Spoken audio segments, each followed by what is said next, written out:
Alright, welcome back to another episode of Dave Makes Food. Today we're going to be using up what's left of our crispy roast pork, and I've saved the best recipe for last.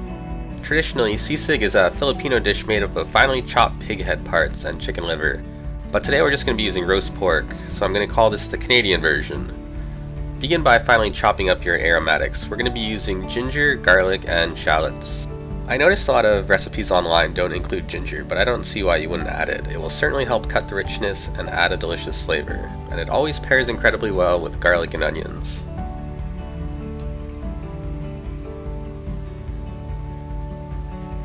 Next, chop up the pork. Not quite as fine as the aromatics, but pretty small. The smaller you cut them, the crispier the final product will be.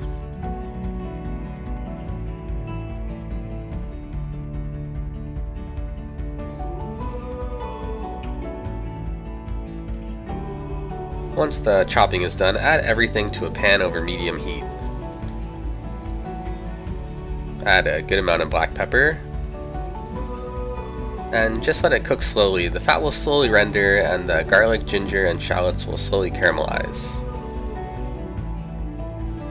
Add some maggi seasoning. If you don't have this, just use soy sauce. This will be the salty element for our dish.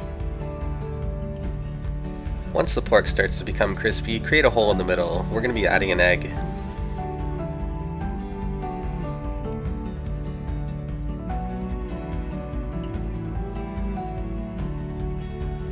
Season the egg with salt and pepper.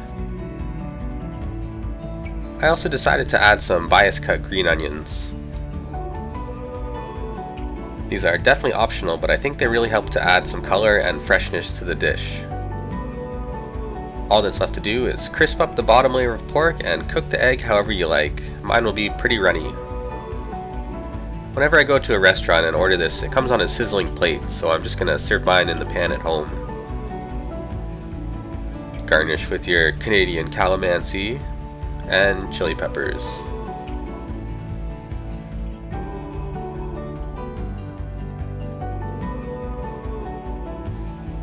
And that's how you make my Canadian version of sisig. It's extremely aromatic from all the ginger, garlic, and shallots we put in. All of the pork has crisped up nicely and adds an incredible richness which we will balance out with the fresh lime juice. This is my absolute favorite recipe to make when I have leftover roast pork. Chopping the pork finely makes every bite you take slightly different in texture. There's soft parts, firm parts, and crispy parts.